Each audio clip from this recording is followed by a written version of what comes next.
POV, you're watching DJ KZA on the Nico Blitz podcast.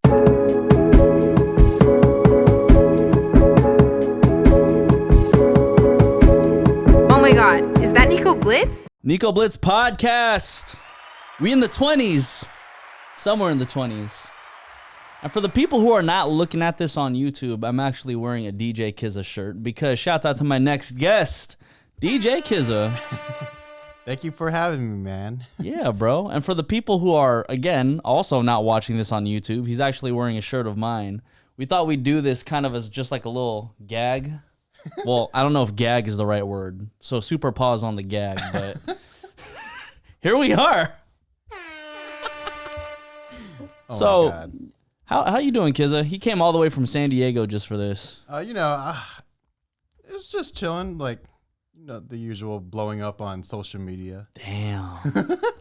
I'm not gonna lie, like, I've seen KZA's IG go from like 1,000 to like 13,000 in what seems like just since the top of 2022. Yes, the second month of the year, like. It's the third month of the year now. It's March now, bro. Yeah, well, like, it happened on the second week of February where, like, I jumped from, like, 3,000 to 13K. Crazy, bro. It's hella crazy. It's so interesting because I know, first of all, people should know that we met on Twitch back in I don't know, September or October of 2020? October, like around Halloween, the week of Halloween. Yeah, that's right. Because I think we were just trying to figure out, I don't even know how we met. Were you just like in one of the chat rooms or? I think someone raided you. I can't remember who raided you on Twitch. I just happened to be there. And like it was like your old setup, like you had one turntable and the mixer. Oh my god! Yeah, and like, like I think that was the very first stream I tuned in, and like everyone in the chat was like messing around with you, talking about Ferrero Rocher or something. Oh, that was the stream. Yeah, it was that stream. Shit, Man, I couldn't wow. forget that stream after that. Like, so for everybody who was not up on that stream, and it's so funny because as TikTok likes to say, you just unlocked a core memory. So the Ferrero Rocher thing, it was funny because someone had put that in the Twitch chat, and for the love of God, I haven't been able to pronounce that correctly my entire life. So I think I said like Ferrero Rocher or Ferrero Rocher or something like that. I don't fucking know. And I was like typing in the chat like Freddie Roach, Freddie Roach. Shout out to Freddie Roach. So I don't know. I still to this day don't know how to pronounce Ferrero Rocher. Ferrero Rocher. I don't fucking know. But that was essentially the chat where me and KZA had met on Twitch. We hadn't met each other in real life for a couple months after that, bro. It was kind of interesting. Yeah, like I maybe 6 months or something. Yeah, like I don't know. met you, like virtually met you on Twitch October, and then like it was like first week November. You hit me up for the Filipino Typhoon Relief Fund. That's right. Yeah, like you just straight up DM'd me, and I was like, "Yo, I'm down to be part of it." Yeah. So for people who don't know about that either, we helped put together like a huge relief fund for the Philippines typhoon. What was the name of the typhoon again? It was a Typhoon Goni. Yeah, I think it was Typhoon Goni, but basically the Philippines got hit with a super big typhoon back in like 2020, and we raised funds together, and it was interesting because we brought together a lot of Filipino DJs, not only from California but across the US and across the UK, across the entire world basically. And I didn't realize how many Filipino DJs there were across the world. Oh man, it's like super saturated with Filipino DJs, but it's dope. It is dope. It's dope. It's so dope to see. Who are like some of your favorite Filipino DJs to watch, like just on Twitch, especially during that time when we didn't even realize there were so many dope people? Oh man, it was for sure Mia Moore. Yes, for like how young she is. Yes, it's like you don't see that often on Twitch either. Like at least, like any young streamers in general on Twitch. Who else? There's some. I think Jeff Nang was super dope. Yeah, Jeff Nang. Yeah, I really like tuning into his streams. Like the way he he'd also like sing on his streams in general too, play music. It's just so different from like all the other DJ streams. He would like sing and have auto-tune in the back while he's actually DJing. Yeah, with this like talk box and like you put in the mouth pause, and it's just like it sounds like the Roger Troutman type of music. Like, he sounded like the Filipino MC Magic. Something along those lines. Oh man. But man, it was good times, bro. Like Twitch during that time was just super fun. I think at that time we were also trying to do what was it? We were doing like a raid train where we were trying to go for was it a week straight? Oh my God. Are you talking about the 100 hours? Yeah, we were trying to do 100 hours straight of like just planned raids. That was exhausting. But it was exhausting. I think we might have started it like at the start of the typhoon relief, and then we just said, "Fuck it, let's just keep on going." Yeah, because like I think you were coming up with ideas like on raiding each other and whatnot, like max raids related to Pokemon. Oh yeah. And like I think you engaged, or like I was really engaged with it, and then also I'm that guy Rye. Yeah. Shout out to Rye. Yeah, shout out to Rye, and we just like kept throwing ideas at each other. The next thing you know, we just like had this sudden idea of like, yo, what if we just go 100 hours straight? And like I remember like, because it was so ill planned, like we kind of like did it off the fly. I had to go live like 3 times one day. Dude, yes. I remember, bro, there would be nights where I think you would just be like, hey, bro, like, can you hop on at like 4 o'clock in the morning? Yeah. And I'm just like, fuck it. I mean, we're just going to get this raid one time. We're in a pandemic too, so it's just like no one's doing anything. I know. We were so fucking bored. It's so crazy looking back at those times and thinking, wow, we for sure would not be able to do that now. Yeah, we're totally not. Everyone's working now.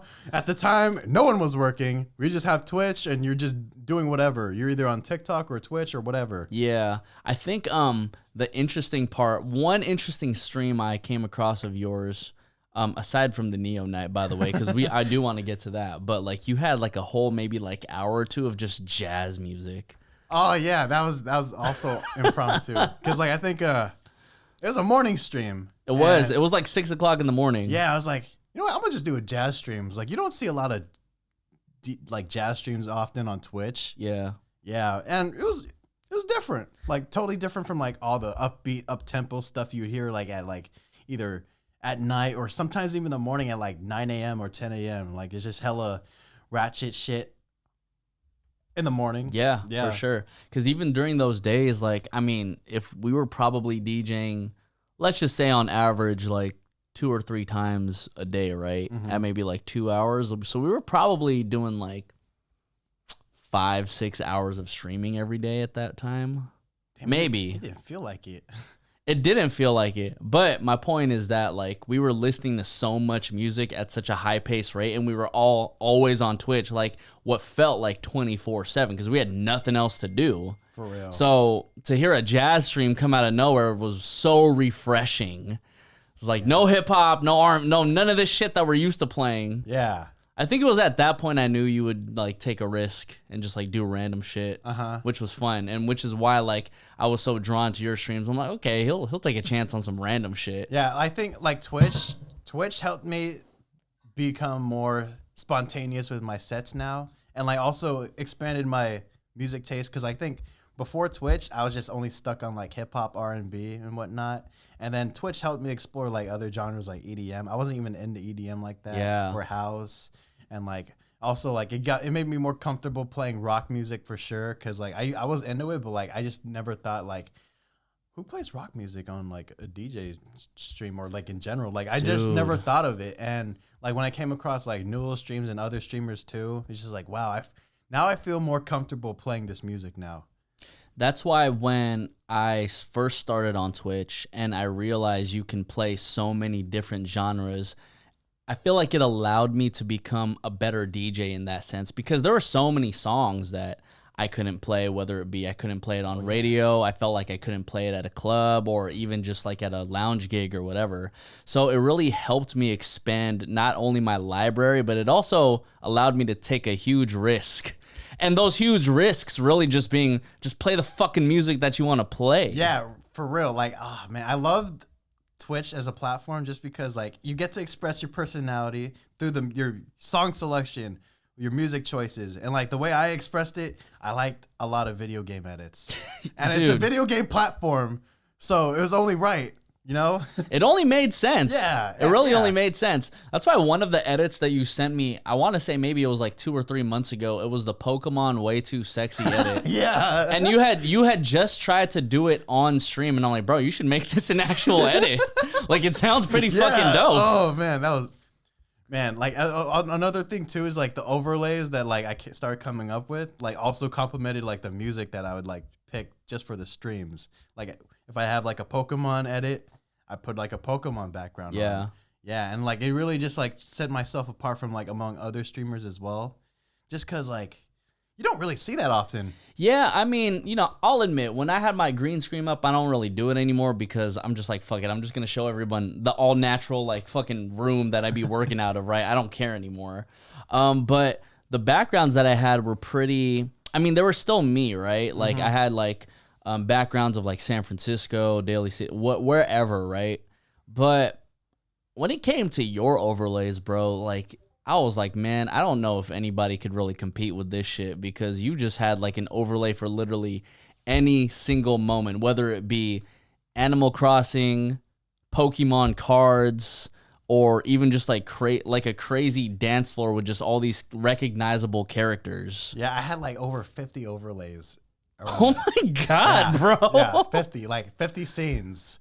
Yeah, it was crazy. And like I will say like there's probably like one person who has like top tier overlays, and it's probably Cam Girl.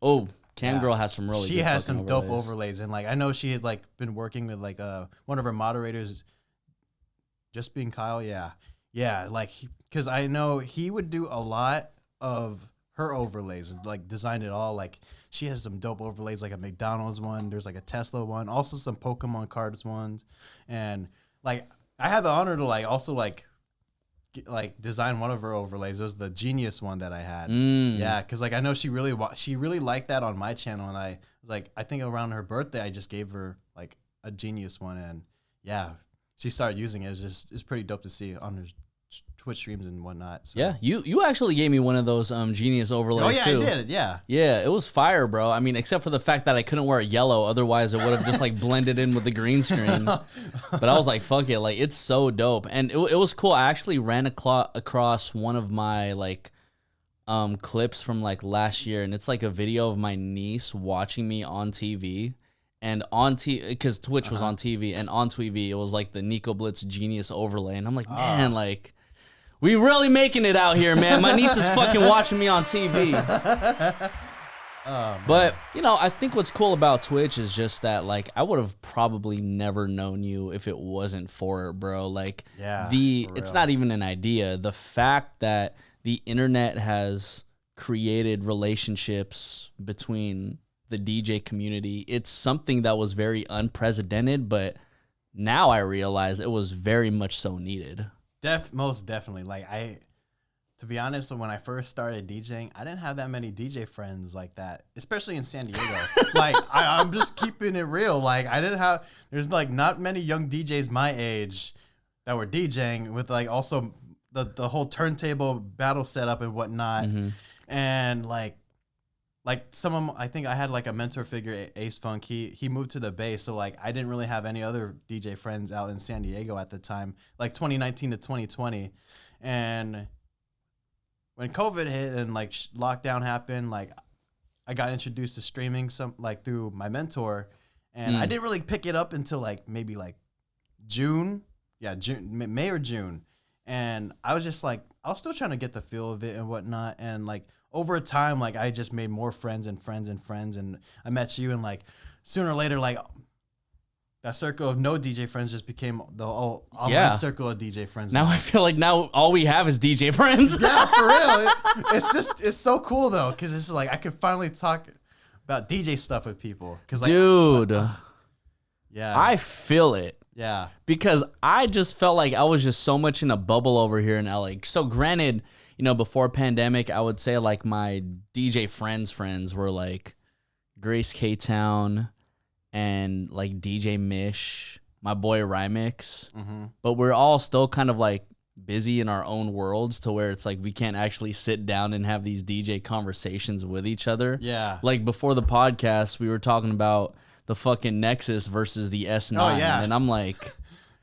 I would have to say the Nexus is the worst club mixer you can ever work with. Why can't we make the S9 a standard at the clubs? For real. Oh my god.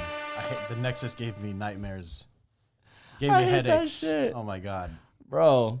Especially the original Nexus, not the newer one, like the Nexus or 900 Nexus 2, the original 900 Nexus. The worst. Yeah. The worst. At this point, just give me an SB and I'll be cool. I could figure it out. I'd rather DJ off of a controller than that. Oh my god. But how did you even start DJing? Like, when did you DJ? So I officially started in 2017, but I was into it like when I was 8th grade in middle school. And I was one of those people, I was claiming I was a DJ, but I had the DJ app on my phone and I had music, and then I was just like learning how to mix through there. Scratching on the iPhone? Yeah, seriously. And then like first year of my of college at San Diego State, I got like this DJ app on my computer. It wasn't Serato, it was just the algorithm DJ app that's also on the iPhone. And my uncle Jun, he was like been a DJ for like several years now, and I also have a grandpa, or like he's not by blood, but like he's more of like a grandpa figure. Okay. And he's like also been like a DJ for a minute too as well. They've both been doing weddings and whatnot. And my uncle, I asked him like I wanted to get into DJing now, and like he finally let me. He gave me like my first pair of turntables, Technic 1200s. Oh, lit. And a Vestax PMC 06. And that's what I started off with, and like also a Serato box. The SL3? Yeah, yeah, the SL3. No. I'm so happy. First of all, I'm so happy I've never had to work with a Serato box. Yeah, it's like you can't really record any mixes on that. Yeah, I'm all right with that. Yeah. So then your uncle and your grandpa basically got you into DJing. Yeah. At like 2017. Yeah, when you officially 2017. I was like 18 years old. Like they didn't like. I mostly learned the business aspect of it through them. Oh. Because I started learning more of like, because I started doing wedding gigs with them. Oh, I didn't know that. Yeah, Okay. I started doing wedding gigs when I first started, but like I wasn't like I was still brand new, so like I wasn't actually. I'd only probably do the open dance, and that was it, and also just a bunch of the lifting and whatnot. A lot of lifting. Lifting every single speaker. They took advantage of like my youth and my back, because I still got my back, all that strength I have still. Yeah, and like they're all getting old, unfortunately, but you know, it's just that's why I was there. Like I'm like the new generation. And like I mostly taught myself. I learned a little bit through my uncle with beat matching when he first gave me his setup, but I mostly taught myself, learned from like YouTube videos and whatnot, and then I met my mentor figure at the time, Ace Funk, and like I learned how to like I was teaching myself how to scratch first, not mix. totally do not recommend learning that first, but I wanted to learn how to scratch first because I thought that was dope. And also picked up like my own like Newmark PTO1 scratch and learned how to scratch on vinyl first. Yeah. Okay. So that's how like I like got into it, and then like I met my mentor figure Ace Funk, and like I just was so inspired by his scratching, and he was like also still new to the game as well, and like from there like I just kept practicing, but like I also still was stuck on this old Vestax PMC 06, so I couldn't really do gigs anywhere. I'm not even gonna lie, bro. I don't even know what the fuck that is. Yeah. Like, I don't know what that is at like, all. Only like a turntablist or like, you know, like probably like the old heads would know. Shout out to the old heads. Yeah, like the OGs. The OGs would know what that is. Yeah, of course. But like, yeah, it's like a really old mixer for a fact. I know for a fact it's really old because like I think my fader was like screwed up and I couldn't really do anything like crazy anymore on it. I was like probably cutting up too much on the fader. And I eventually saved up for like a Rain 72. Oh, the good old Rain 72. Mm-hmm. That's something I do know. Yeah, the rest. Dude. But it's so interesting how, because for people who aren't DJs, I think it's a very interesting way how you learned how to scratch first before actually mixing. Because I mean, at least speaking for myself and a couple people who I do know, that the blending came first. Oh, it's always like, how do I blend? I mean, the first question is, how do I blend something at like 90 beats per minute with something with 70? And it just didn't make sense until you actually like get down to the mathematical breakdown of how to mix music. Oh my god! Like I think when I first tried to learn beat matching, it's like this is weird. I don't know if I like this. And then I just learned it out of scratch right away. But like when I first saw beat matching, I saw my uncle do it on turntables, and I was like so fascinated. I was like, oh, that's how it works. Yeah. But I just still, it's like, I want to learn how to scratch. Do you know how your uncle got into DJing? I know he told me how like he wanted to get into it like by he would always just like tag along as a roadie with my grandpa. Yeah. For his wedding gigs, and like he just like pretty much followed his footsteps through there into like the wedding DJ scene, like mostly mobile gigs and whatnot. So it sounds like your grandpa's he was doing it for like a long ass time. Yeah, like over 20 years. That's crazy. 20 to 25 years, yeah. So another thing that's very interesting is the fact that like it's the wedding DJ scene that you got into first. Mm-hmm. Like because that's a part of the business that I feel like not a lot of people really talk about. Yeah. Like, you know what I mean? Like you'll get a lot of like club DJs. I'll even get like Twitch DJs in here, but never like a wedding DJ. Right, yeah. But it's like it's interesting because the way I see wedding DJs, you have to be a very good MC, and you also have to just know like the very simple generic shit that gets played at a wedding. Oh, also you have to like stay control of the time. Like you're in control of the time of the wedding. And like your whole job is to like get the whole program moving on and whatnot. And like when I first started, I wasn't really too serious about it. Like I didn't know the importance of handling a wedding at the time, and I didn't know like you have to handle weddings like with a sense of urgency, as like the night goes on. Yeah, because it's also a very important night for your clients. It's a wedding, right?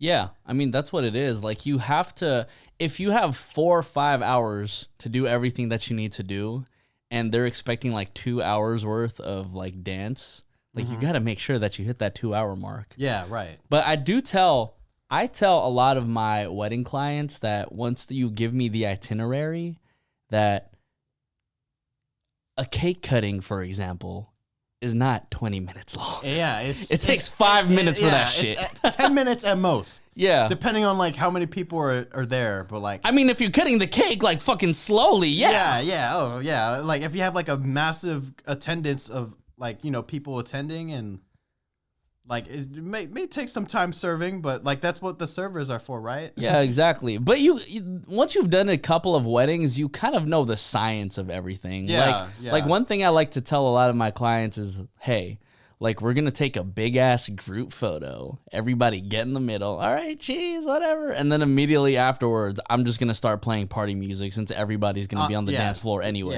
Yeah. It's like there's like so many like hidden cues like that you learn over time, to the point where it's just like, oh, I'm gonna play this when this happens. Yeah. Yeah. Exactly. Have you had any are there any like fail wedding DJ stories that you had? I could share one with you right now while you think about it, right? So my boy Rymix, he's the one who put me onto the wedding DJ scene, right?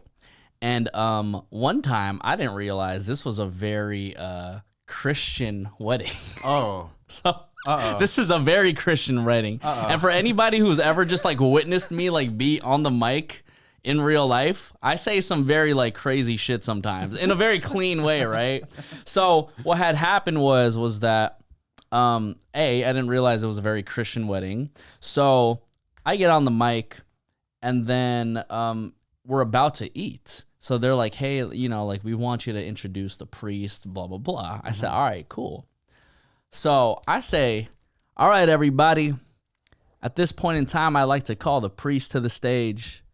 And I was like, priest, you have a very important job right now. And everyone was kind of looking at me. I was like, the faster you go through this prayer, the faster everybody in here gets to eat. Oh, my God, no. And naturally, I'm over here thinking like people are going to laugh. And everybody's just like, this motherfucker Who is this guy? I can't believe you did that. Oh my God. That would work on a certain audience. Yeah, and I thought I had the certain audience. Apparently, I had the wrong audience to do it for. Now, did we get those clients back? Of course we didn't, but we got paid. God. Oh my gosh. Wedding DJ fails, everybody. Or DJ wedding fails. Oh man, I can't think of any, like, I don't actually have any fails besides just like scenarios where it's just like, it's just very stressful points in time. Like where it's like either like a speech or we don't have the song that the, you know, Yeah. the bridal party requested, or just people requesting music that aren't from the bridal party. Bro. Oh my God. I hate that shit. Yeah, it's so annoying. Okay, so my question to you, KZA. As a DJ, how do you handle song requests? Oh, I love this question. So before, on my old laptop, I had a sticker that says "Sorry, no request."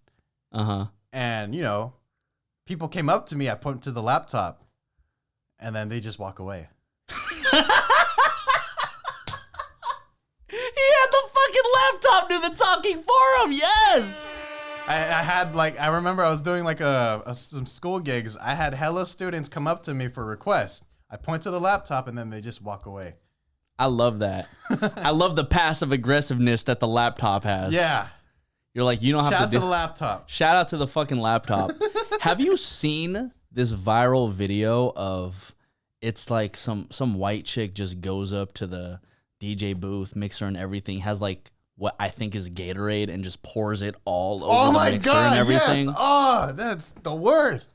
I wonder in that moment, like, what the fuck happened? Like what transpired into that? Yes. Like why? Like, was it a song request or was it just some drunk bitch? I don't know. We'll never know. We'll never know. We'll never I would know. love to talk to that DJ about what Yeah. the fuck was going on. Like I'm sure it sparked a lot of talk with among other DJs Oh yeah. for sure. Oh, It's just yeah. like, you know how much that setup is? I don't know how much that is, but that's a lot of money. Dude, seriously. I would be so fucking hot, bro. Yeah. You know what I do? I have a love-hate for this thing right now, right? When people are doing song requests and they have their phone out right now and it's flashing just words. Oh like, my God. Like, play some Bad Bunny. Yeah, like, oh my God. Because, like, I think my new thing right now is when someone goes up to me and makes a song request, I show them this. Wait, it says sorry, no requests on the phone. Is that the same sticker that you had on your laptop? No, I made, the one on my laptop was different, but I made this because, like, you know, people be showing their phones, so I show them my phone back. Yeah. So it's just like, two could play at that game. Hey, facts. I love the passive aggressiveness that we show over here in the fucking DJ community. It's interesting when I think that's another reason why I like Twitch so much is because when people do come with the song request, you're kind of just like, well, I can block you right now, motherfucker. Oh man, I will never forget that stream. I think it was also the first time I came across your channel, where there's a guy who made a song request for some Roddy Ricch song. Yes. Yeah, and like you blocked him, and it's like, you know what? We're gonna play a song for him. Yeah, that fool was just so impatient. I'm just like, bro, like, I will play your song. Just fucking relax, kid. I don't know, man. It's the beauty and also the like shit that we have to deal with on fucking Twitch. Can you believe it's been like almost 3 years that we've been streaming already? That's crazy. Nuts. Yeah. Sorry, that was the guy who was working on the ceiling that is currently like punched through my hole right now. Shouts out to Kareem in the building. So bro, like, it's so interesting how my biggest regret from this entire pandemic is not starting TikTok early. Like, I've seen a lot of people have success on TikTok. Shouts out to DJ Lex. Shouts out to Precise. And most importantly, also shouts out to you, bro, because at a time in which I felt like we came in super late, you just defied all odds and are just fucking going so hard with it, man. So congratulations to you. But thank you. Let's talk about your TikTok journey, man, because you've been going crazy. How does it feel? You know, I'm not where I want to be at yet, but it's definitely amazing to like see how far I've come. Because like, I remember when I first tried to start getting into it, it was like maybe I made my account like either like 2020 or 2021. I think no, it was 2020. It was 2020. I made my account. I didn't know what the heck to post. I was just posting stuff that I had, like other funny videos that I probably had like in my Snapchat that I don't use anymore. You haven't seen it. I'll probably show it to you sometime. But the X-Files. Yeah, this is like stuff I made in high school. This is like stuff that would be on Vine if Vine was still around. But I would just post them, and then like it came to the point, it's like, I don't know how this app works, and then I just let it marinate. And then I had one friend who had like, he was like pretty popping on TikTok at the time. My friend Rodney, the actor. Shout out to Rodney Pablo. Shout out to Rodney. He was the one that like kind of like influenced me to get into TikTok first. And like he told me to just like try to like follow like another DJ and see how they do their videos and whatnot. So like I was copying a lot of like Precise's format of like, you know, the 1, 2, 3 top this songs or whatever. Shout out to Precise too. Yeah, and like I really paid attention to it, but like I was just always questioning myself, like, when am I gonna start doing this? How would I do this, you know? Yeah. And like it didn't really click to me until like around 2021, May of 2021.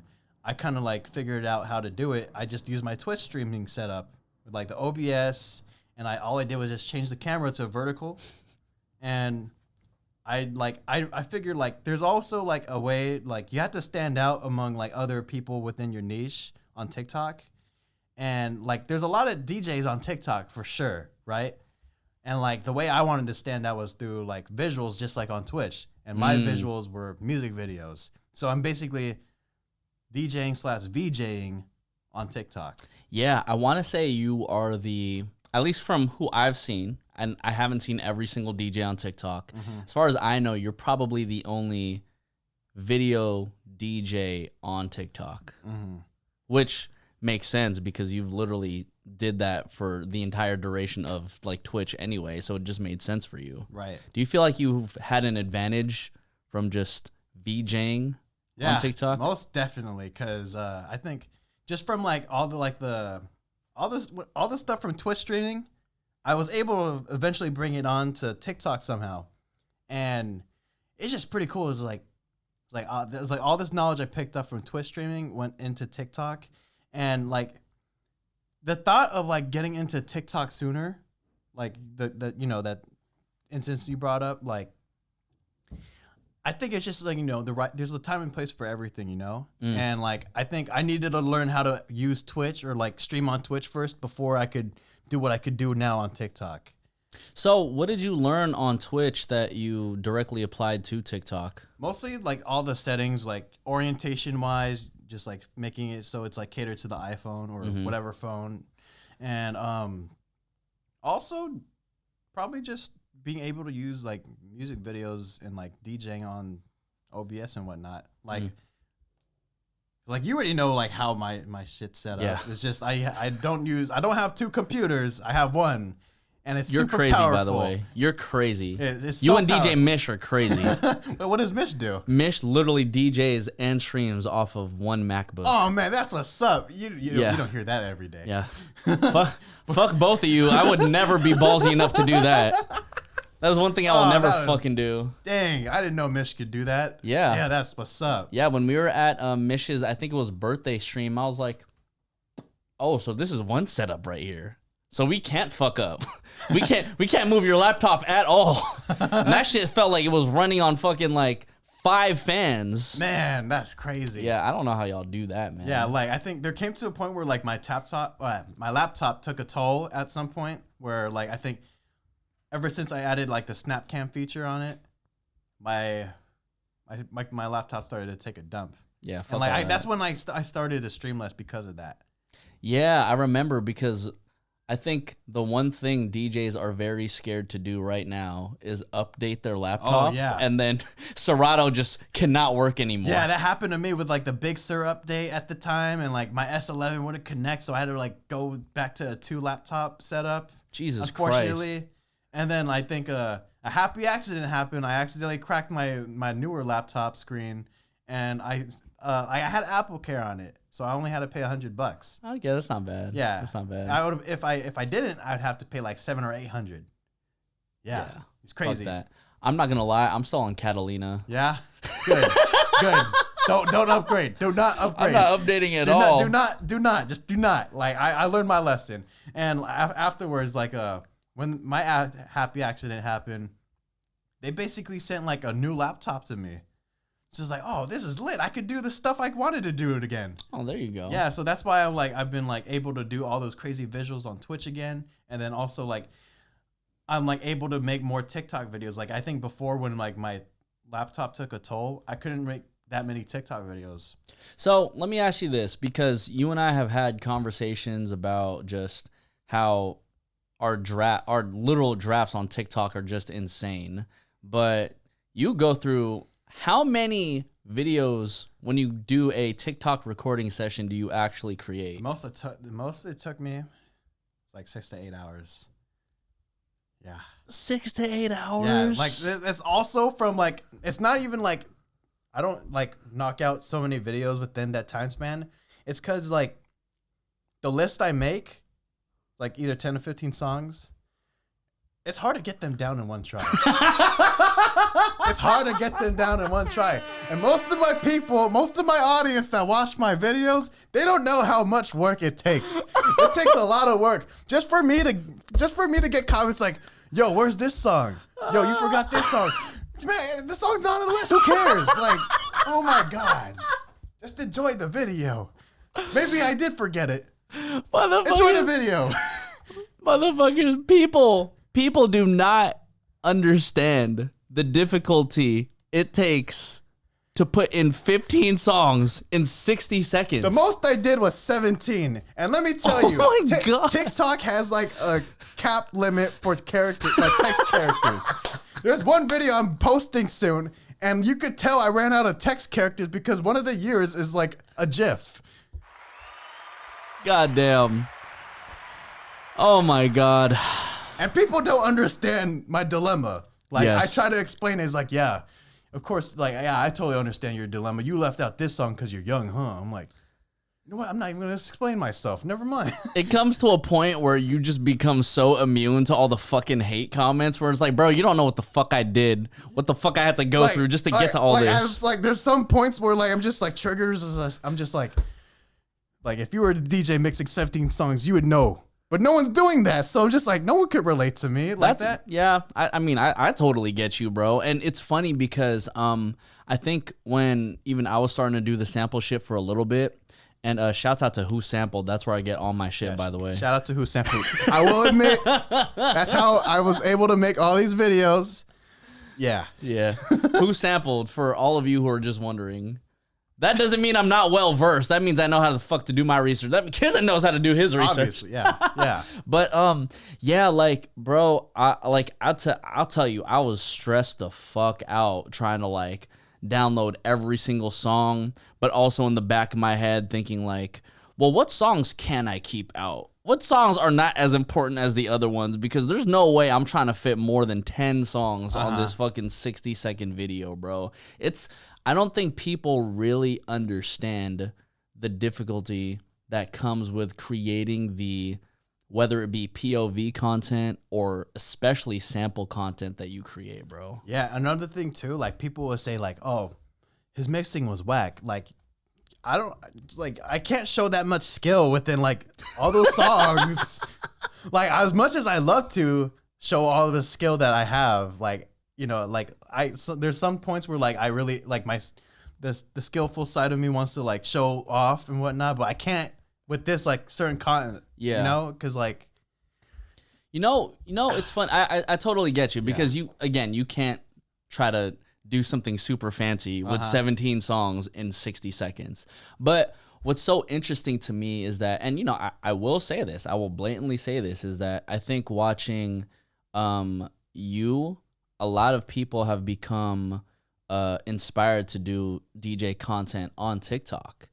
And it's so interesting to me how even when I'll come across like random DJs, it feels like on TikTok, the more skill you show, the less appealing it is for everybody. Dude, oh my God, you get it now. Oh my God. It's like such a shitty feeling, bro. It really is. Like, I think when I first started, I was showing off all this skill I had, and just like, why isn't it popping off? And I just realized like it's because TikTok, like, you know, the content you make has to appeal to like, you know, the people on the For You pages and whatnot. Like if they like it. And like most of the skillful stuff that like any DJ could do, like you could be the most skillful DJ, but like if people don't know what the heck is going on, if your song selection's whack, then it's just it sucks. Yeah, it sucks. It sucks to like the social media page, but to other DJs, they'll find it dope. Yeah, but, you know, relatively speaking, I think if you are someone who is like, you know, and this, let's say you're coming from a place where you just know you're like a very skilled DJ, right? Uh-huh. I think it would suck to know that, like,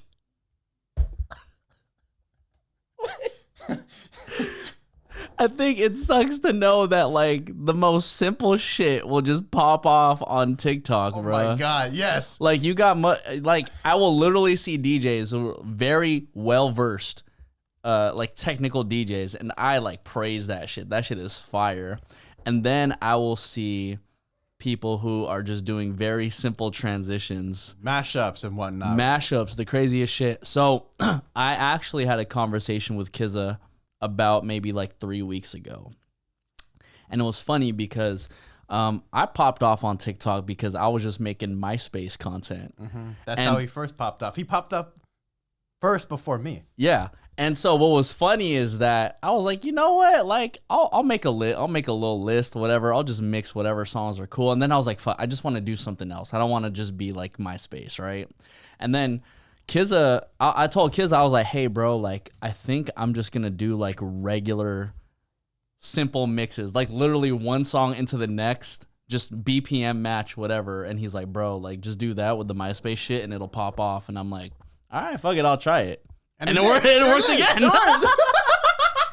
Yeah, it's like, now you got to stick to it. Yeah, now I'm going to stick to it. But to my point is just that, like, it's interesting the way I've kind of figured out social media based off the conversations that we've had, based on conversations that I've had with Jay Quillen, especially for Mexipino Podcast. It's like, it's kind of interesting how the internet is kind of it's a lot easier to maneuver through now than it was just a couple years ago. Definitely, most definitely.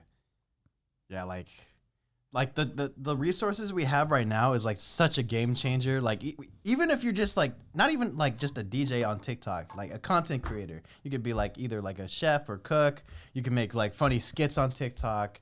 You could be an upcoming music artist. Like it could really do a lot for you. It's just like you have to be making engaging content, be consistent with it, post every day. Like for anyone who's like at least consider getting onto TikTok, like what's stopping you? Yeah. You know? Ain't nothing really stopping you. Like there's no con of like, you know, posting every day. Yeah. Aren't you on like a mission to post one every day? Yeah. Like I think I started like August 26th. Like, and you've been posting every day since then? Yeah. Wow. Like posting every day since August 26th. Like I would post like every other day here and there, like starting after like first week of July. Because like that's when I built all this motivation because I just recently got out of a relationship around that time. I was like heartbroken, devastated, and then I think after 1 week of just like, you know, like controlling my thoughts and like whatever was going through on my mind, I posted like one video. It was like a TikTok I already made, but I posted it on an Instagram reel, and it was the Pilo video, and I didn't even know Pilo shared it. Yeah. So then it was just popping on. I was like, yo, this is dope, and then it like suddenly just sparked my mind. It's like, yo, I think I'm gonna keep doing this. Yeah. And then eventually like more and more videos came through, and like I was just like, okay, I'm gonna try to post every day now, and I just never stopped. So KZA, as somebody who has just been like obviously blowing up on TikTok, like what would you advise people who are trying to go along that same route? Honestly, just stick to what content you want to keep making. Also, follow whatever content creators is in the same niche as you. That's like a big takeaway for me because like, you know, like if you just create whatever you just feel like, it might not click with people because TikTok is like very heavily heavily trend focused to the point where like you want to follow people's trends like in order to stay relevant. Yeah, like the algorithm will only feed other people like what they're already used to. Right. Which is a form of brainwashing. Okay, when you put it that way, like I didn't even think of it that way. No, but I mean, shit, you use it to your advantage. Yeah, Fuck it. yeah, but like, anyways, like to the point where like, if you want to be original, you have to follow the trends first in order to build that following in order to, you know, make original content. Like for me, I follow trends from like DJ Lex, DJ Precise, DJ Galaxy, and I just like, you know, I just followed their format of how they made their videos and like try to like implement my own style into it to the point where like I get comments that give me ideas where like once you build enough of a following, people will pitch ideas for you. Where the sample stuff came to me when like one of the users, I forgot his username, but he pitched this idea as like, oh, you should do a video of just Oh Honey and then just keep going from there. And then that's how my Know the Sample chronological chain sample video started to happen. Damn. Yeah. And it was like all because like these 3 blast sample videos I posted. Oh yeah, I remember those. Oh, so that's when it started. Yeah, it kind of started through there. Like I was just doing blast sample videos because I was just like, there's just one time where I just heard a song. I was like, oh, I think I'm gonna do a TikTok on this. And then from there, you know, that's how I started to blow up now. Yeah, just, you know, consistency, like just doing the damn thing every single day. Like I feel like for a couple things, like especially as a DJ in this day and age, it is very pivotal that you are also a content creator. Like you have to literally show off your music knowledge and your skill, and you can't really do too much of both. If it's too much knowledge, I feel like you're just flooding everybody with like, you know, so much shit. If it's too much skill, it's not appealing enough. Right. So you kind of have to find that middle ground, which, I mean, you've done so well over the past couple of months, bro. Especially when like it comes to like, I love when I get these comments, like people who don't know or understand how DJing works, and they comment in your videos like, why are you pressing all those buttons? Why are you acting like you're doing this? And like I just reply with a video where I can finally show my skills. Like, thank you for commenting this. Like I've been waiting for all these comments to happen. This is pre-recorded, isn't it? You pre-recorded this. You just pressed play, didn't you? It's just a playback. You were just acting. You know what's funny? Now that you mentioned that, I was spinning at the LA Kings game once, and like this kid, it didn't piss me off, but it made me like laugh so hard. But you know, I was going in for like 15 minutes, and this kid comes up to me. I wouldn't even say he's a kid. I say he's probably like 18, 19, right? Comes up to me. He's like, hey, bro, so like, you're not actually like doing anything, are you? Like, you're kind of just pressing play. I'm like, what? I'm like, well, no. he's asking a genuine question. No, and that was the crazy part. Like, he genuinely asked me that. He wasn't trying to be a dick. He just genuinely asked that. So at that point, I was like, do people really think DJs just aren't doing shit? Dude, it's because we're at a time and point where like turntablists aren't as appealing anymore. It's mostly the EDM festival DJs. Yeah. Because like they created an image for us DJs now where like we look like we're producers. We're not producers. We're DJs. We manipulate music. Yeah. So like it's just like the image of EDM DJs tarnish the image of turntablist DJs. By so much. Like this is like when I first started DJing too, like from what I've noticed. Cause like a lot of people think it's just like big DJs like Dylan Francis and whatnot. Like they even like admit like all he did was press play. Right? Yeah. Yeah. And like it also becomes like a big joke here and there. And like people will laugh. Some people will like also give their like fair share of hate on it. But at the end of the day, like they're doing their own thing, we're doing our own thing, right? Yeah, exactly. So I feel like at the end of the day, like as long as you can, I mean, first of all, I mean, shouts out to like the EDM DJs. Yeah, shout out to like, the EDM DJs. Really, there's still some dope EDM DJs. Yeah, like, yeah. Like they make some great music, like, but like there's just like some EDM DJs that are also turntables, like A-Track, Craze. Yeah, exactly. Yeah, Four Colors Act. Like there's still some dope EDM DJs out there. Yeah, who do shit live. And when you hear like, you know, just like slight mess ups, it's like, it's cool. It's fine. Yeah. Oh yeah, most definitely. Like there's also like SK83, Miles Medina, Jay Espinoza. The list goes on. Yeah, the list definitely goes on. But, you know, so when it's very obvious that somebody just pressed play, I'm kind of just like, but then at the same time, like if they're able to still rock the crowd, I'm just like, yeah, whatever. It's okay. They're not like they just press play. Yeah, they just press play. So yeah, man. I mean, shouts out to each and every one of you who are just DJing the way you do. At the end of the day, I believe DJing is about just rocking a party and making people dance. How would you define DJing? DJing is a discipline celebrated by its authenticity, where people could define it the way they want to.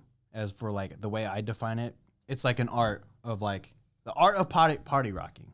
Art of party rocking. Like not everyone could rock a party. Only dope DJs could. And like my biggest takeaway is just be dope.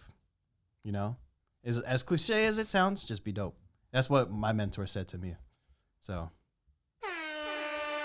I love that. Y'all just love the little sentimental moment right here on the Nico Blitz podcast. We love to see it. We love to see it. So KZA, I was talking to Mish about this on one of the previous podcasts, and she had raised a very good question, and this kind of goes back to there are different tiers of DJs, right? At least the way I see it. You can correct me if you see it in a different way, right?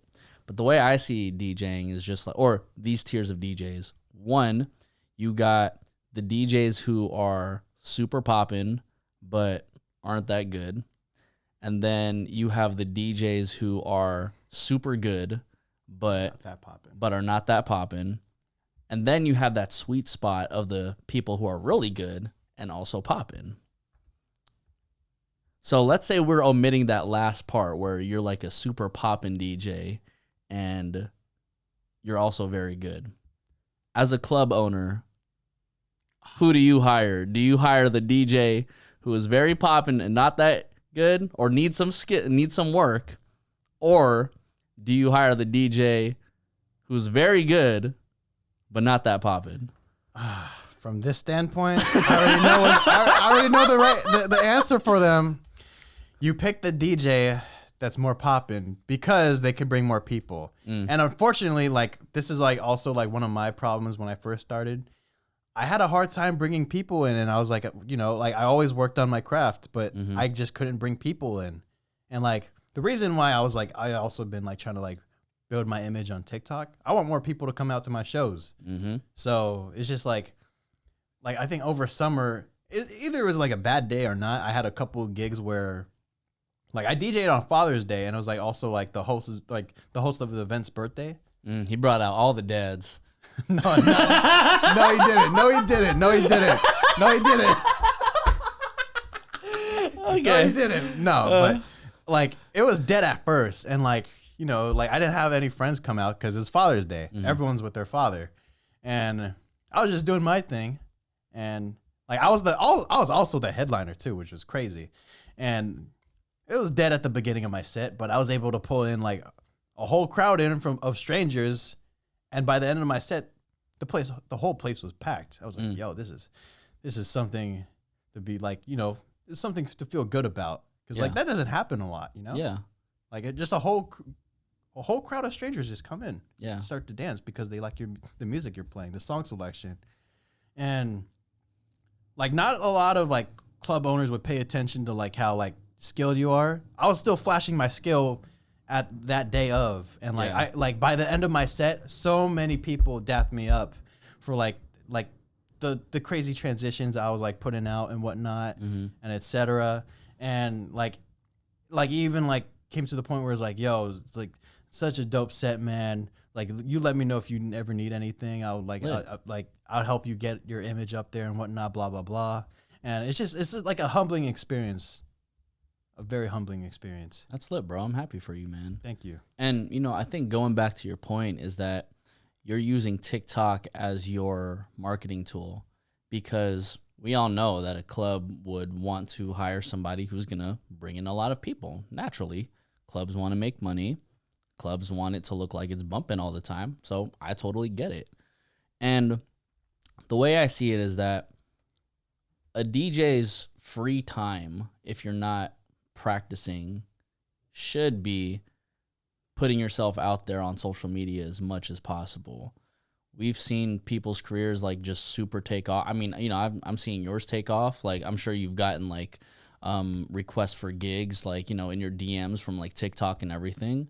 But at the end of the day, it's like we're living in a day and age where the marketing tools are literally right in your hands, and it's free, and it beats doing a free gig out there, somewhere out there, to like market yourself. You get what I'm saying? Yeah, like it's free exposure. And like I think most of the DJs that like there's like a lot of DJs who will hate on, like, you know, they'll say like we're either clout chasing or whatnot. But like at the end of the day, we're also putting ourselves out there because we've adapted to like what's the new wave of like putting ourselves out there, you know? Say that shit again. Oh my God, thank you. Yeah, like you can hate on all you want, but like at the end of the day, it's just like us DJs adapting to the new wave of putting ourselves out there. Yeah.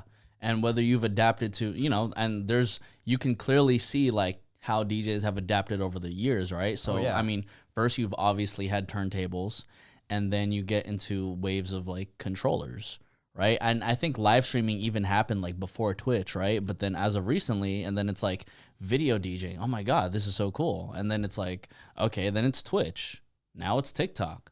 Like, you ever think about like whatever the fucking next wave is, but it's like, I hope yourself, myself, and, you know, all our friends and anyone who's a DJ is just prepared for whatever the next wave is, because that's something next to hop on. For real. Like, I'm just happy to like, I rode all the waves so far, you know? Yeah. Yeah, like, or at least from when I started.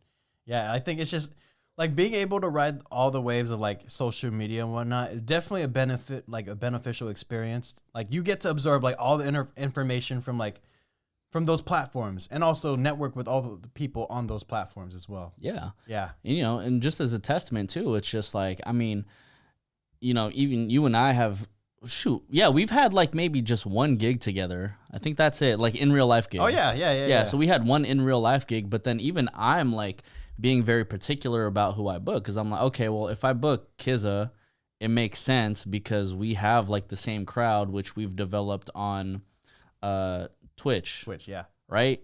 So it's like the more you network with other DJs and the more that you've just like built your crowd on like common platforms with your DJ friends, the more than likely, if you guys have a show together, that they're going to come out. And I've literally seen this work. Like, it's no science, honestly. Yeah, it's just like, it's not rocket science. Yeah, it's just all by association. Yeah. Yeah. That's it, man. So shouts out to the DJs who have been developing their presence on social media. DJ KZA is definitely somebody to follow, somebody to just simply learn from. And I'm happy to call you my friend, bro. Truthfully. Yeah, I'm so glad to come across you. You changed, like, you're a pivotal point of my whole DJ career for sure. Oh, man. Well, I do want to say, like, you know, I think watching like your streams over like Twitch, and especially watching what you do on TikTok, bro. Like, I tell Jackie all the time, like, man, KZA fucking inspires the fuck out of me. So, you know, and, you know, I think seeing you, like, do your thing on social media and just being very consistent with it, it reminds me, like, okay, I need to be just as consistent. I mean, at this point in time right now, it's been every day for maybe like the past like 2 weeks. So I'm going to see how much longer I can do like an every single day type thing. Yeah, I'm sure you could do it. You did like 365 days of streaming. I couldn't even do that. You kidding me? Like, my whole takeaway of this year is just like being consistent in general. Like, I also like social media, and then also even working out. I'm working on my diet, but that's good. You know, like I've been working out like every day, like at least a mile a day. That's good. So yeah. So what are your goals for the rest of like 2022, whether it be like as a person or as a DJ? Mostly just work on my craft. Get closer to 1 million followers on TikTok. Nice. That's the whole goal. Also, like, maybe get closer to 100K. Who knows if I'll ever cross it or not. 100K on IG? Instagram. I was about to say, I think you're at like 101 on TikTok. Yeah. Or no, I think 106 or 7. Something. Yeah. Way past 100. Yeah. I know it's going to take a minute, but like, just trust the process, you know? Yeah. Facts. All right. Well, DJ KZA, everybody. Where can everybody find you? Oh, wait. Before, I always forget to ask this question to all my guests, and I always save it for last, but why KZA? Why KZA? Yeah. Why DJ KZA? So it's heavily inspired by RZA, GZA of Wu-Tang Clan, and also SZA. But I went with DJ KZA because RZA and GZA are both rappers of Wu-Tang Clan. SZA's a singer, and it came to the point where it's like, there's no DJ who goes by like those names, and like the way their names are like set up, they're like acronyms, but they're like their letters are actually the super alphabet or supreme alphabet, excuse me, and like each of those acronyms stand by something. Yeah, so like RZA stands for like the R stands for ruler, KZA G stands for not God. I think he made it stand for genius. SZA stands for self savior. KZA, the K stands for king. I love that. I love that so much. I'm happy to finally know that. I've never asked you that in all these years that I've known you, bro. Where can everybody find you, bro? DJ KZA on all platforms. There we go. This is Nico Blitz Podcast, DJ KZA, and we are out, everybody. Peace.